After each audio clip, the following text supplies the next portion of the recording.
Hindi po ako nag-enjoy ng bata ako. Puro trabaho ko. I started work when I was 11 years old.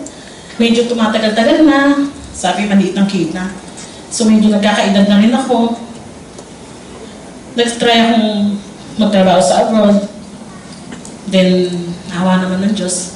Nag-abroad po ako when I was 23. So ako po, palibasa akong panganay, nag-try po akong sumali sa mga contest.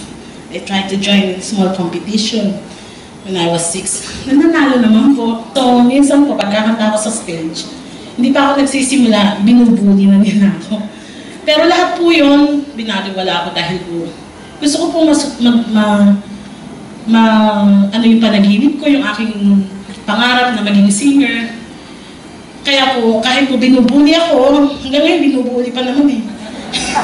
Wala nang katapusan eh. Naging biktima po ako niyan. Pero hanggang ngayon po, kahit nang bubuli sila talagang, nilabanan ko po yun, kaya narating ko po yung pinakahanap.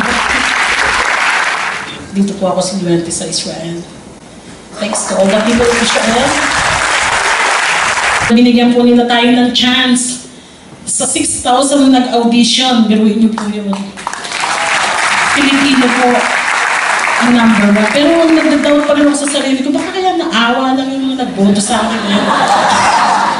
During weekend, imbis lang po na magdi-day off ako. Nagdi-day off po, pero imbis na inaaksaya ko po yung araw ko sa mga kaibigan, yung kwentuhan. Kinakanta ko po yun sa isang maliit na bar.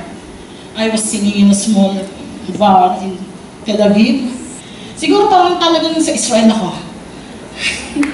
Maybe really I belong to Israel.